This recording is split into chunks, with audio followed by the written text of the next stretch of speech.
Here's a question for you. We know they're going to jump back into the top 10, but how high in the top 10 is Alabama going to be after beating Texas A&M? Do we want to do that game now? I don't have them moving. You've got them staying at 12? If USC loses, they no. I've got 11. 11. Sorry, yeah. Because Notre Dame, yeah. And I've got Texas down to 10. Oh, I see. I think Alabama's going to. Oh, but yeah. Well, no, I'm I think telling you, the Penn State, Washington, Oregon log jam is like, oh, you got one loss, you're behind them. Yeah. Maybe. We'll see. I wouldn't be surprised if they climb up into the top 8. Man. Are you guys you're not keeping Kentucky ranked, I assume? No. Okay. No. I would have never ranked. I mean, they were 5-0, but I would have never ranked Kentucky to begin with. Did Alabama impress you? No. Or did it win a football game? Won a football game. Jimbo Fisher lost the football game. Let's go. All right, let's get in on that.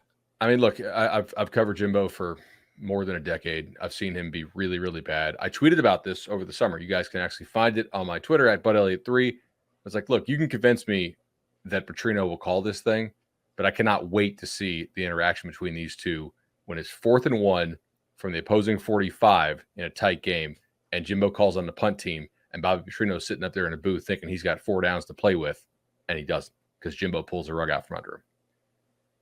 Today, 4th and 1, tie ball game, ball on the opposing 44, punt. This is like failing to not only failing to double down, it's like failing to hit on 11 against a dealer 10. That's not fair, bud. Jimbo said if it had been 4th and half, he already had gone. He also told Danny Dell at halftime, if you watched, that they didn't really need to use that last drive in the first half. They were already up 7, playing well, didn't want to take any risks, right? Mm-hmm. He also grossly mismanaged the end of game scenario. You cannot kick the field goal if you're using the timeout there. What are you doing? And then the onside, I really don't get it.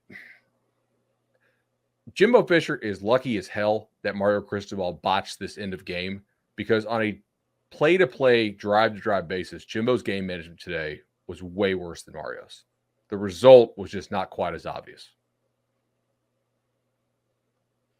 I will say, though, I mean, that was funny. You mentioned the clock management at the end. I did halftime with Danny on HQ, and Danny was very much hammering Jimbo for how he handled the end of that half, not using his timeouts to get the ball back for a chance to get more points on the board. But first of all, I really enjoyed watching both these defensive lines play, because they're both good and they were both playing dog doo-doo offensive lines that they were just beating the crap out of all day.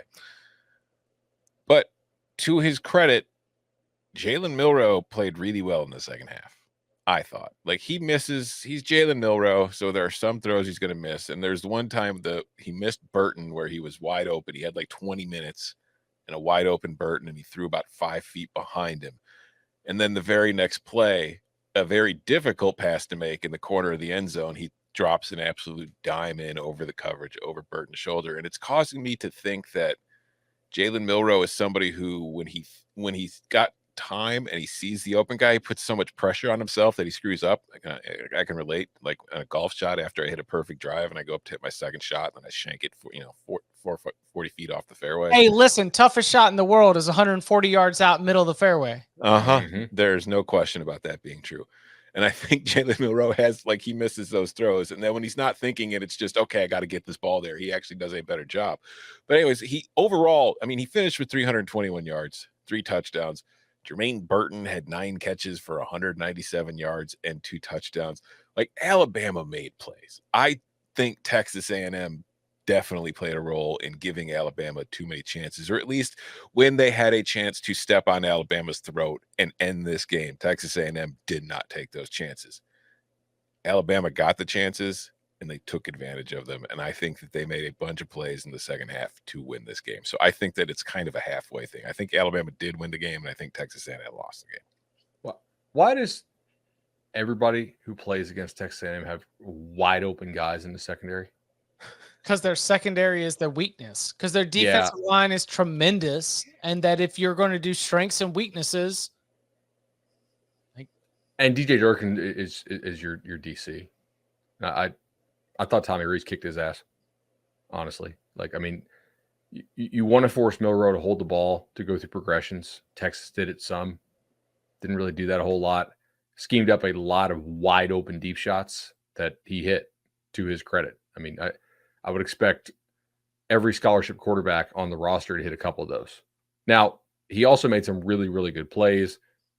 He didn't look like crazy twitchy to me, so maybe there was something to that hamstring thing this week, but like he slid around the pocket. Well, he thought he made a couple really nice throws. And, A&M, they fought hard in spite of their coaching. But, ultimately Bama gets the dub, and now they've got the important tiebreakers in the West. So it's probably going to be Kirby Saban again. Yep. Yeah, Alabama gets LSU and Tennessee in Tuscaloosa. It does not have any conference losses. Right. So beat LSU and see you in Atlanta with a shot at the college football playoff. Yeah. Yeah. Yeah. With the least impressive Alabama team that Nick Saban has trotted out since probably another team that reached the title game, honestly. Yeah. The one who was the one that lost to Ohio State. No. But when you had 2014. But when you had that's the thing is they don't have the running backs. Like they have the identity of a team that should have Derrick Henry, Trent Richardson, Mark Ingram. Like when they had Eddie Lacy, like when they had the full run of dogs at running back, the fact that you weren't overly impressive or consistent and only hitting deep balls through your passing game, that was okay. But Jace McClellan and Roydell Williams ain't getting it done the way that those other running back rooms did. Like it is, again, the identity of a team that our brains are like, oh, yeah, it's like Alabama. It's like, yeah, that's a team that can still find their way back here. But it's not the same. They could still, but. I mean, I'm on the record. I don't think either McClellan or Williams are difference makers at the position. I don't think there's anything, incredible about either of them.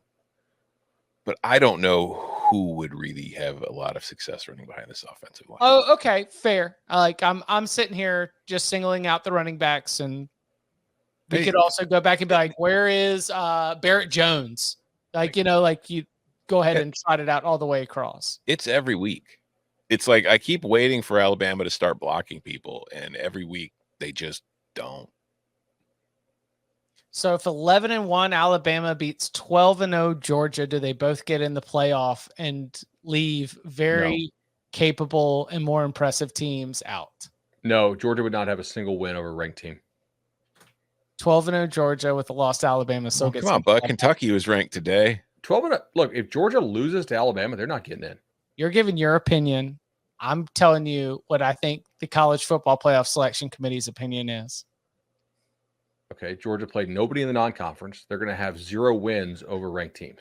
But they'll just put Kentucky in the top 20. They'll put them at like 23. They'll be like 8-4 and at 23 that week. And then they'll say we got ranked wins. There is certainly a scenario in which they get a ranked win, by the way. Like if somebody will probably win, 3 out of 3 coin flips to end up 9-3. Georgia Tech just beat Miami. Hello. Good old-fashioned hate coming through with that last ranked win that you need.